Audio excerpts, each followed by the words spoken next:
Wales, good morning. Happy Monday. It's March 17th. Let's go over and break down Nvidia for this upcoming trading week. I always think it's super important to have a pulse check on what Nvidia is doing because of how important it is not only to the S&P 500, but as well as the total market environment in today's standards. Right, it's probably the most important company. So yeah, let's dive in. All right. So with that said, with Nvidia, let's go over to two different scenarios that I have. The first scenario is the more bearish scenario, right? Where we have all of this as a wave 3 and we're finishing off and coming down for a wave 4. Okay.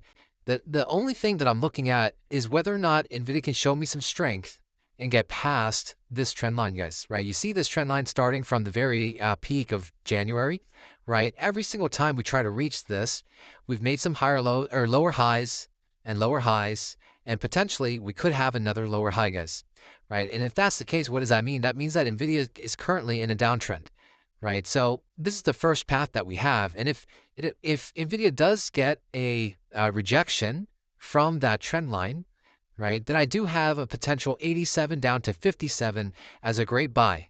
Okay, if it makes another low, right? And the reason why is you can see sort of these main pivots here, this wave 4 at 75, even here a little bit closer to 89. This would be an amazing opportunity to get into Nvidia, to get into an amazing stock, right? So that's what I'm sort of looking at if we do get rejected. Okay. And another thing that you want to also keep a lookout for is the inverse fibs, right? So if you take the top of wave 3 and project it down to where that C is on the blue, you can see that we have the 618 coming up for potentially where sellers are going to step in and they're going to try to short Nvidia here, right? They're going to short 134 up to 142. They're probably going to have a stop loss above, 150, right? So this is their setup they're trying to do, right? If Nvidia does come up, they're going to short here. They're going to try to aim for the inverse fibs at 93 and 86, right, to take their profits. So that's something that you need to make sure you keep an eye out on, right? You need to make sure you keep an eye out on this sort of resistance, okay? Now, secondly, the second sort of scenario, and I think, we first have to see whether or not this happens, but if this is the bottom, the first thing I need Nvidia to do is break past this, right? To break past this, right? So most likely it's going to test this coming up to like 132 and it's going to get rejected.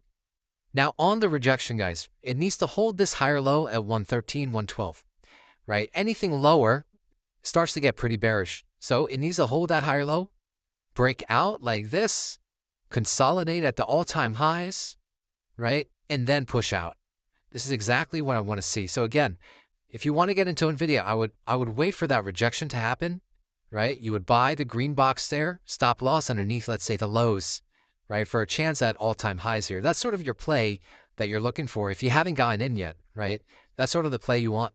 Okay, so always have that stop loss in hand because just in case Nvidia does put in a WXY correction, again, right? WXY double correction, WXY, at least you're safe. You don't lose as much money if you were to hold, right? And Nvidia keeps coming down closer to 80, 70 bucks, right? So you want to make sure you have that stop loss ready just in case, okay? So for me, what I'm looking for is for Nvidia to test that, come down and break out, right? And then I'll get in on the consolidation, right? Before we go higher, right? So I'll buy this dip. I could even try to go for this one, right? It's pretty good risk reward, so I can also try that.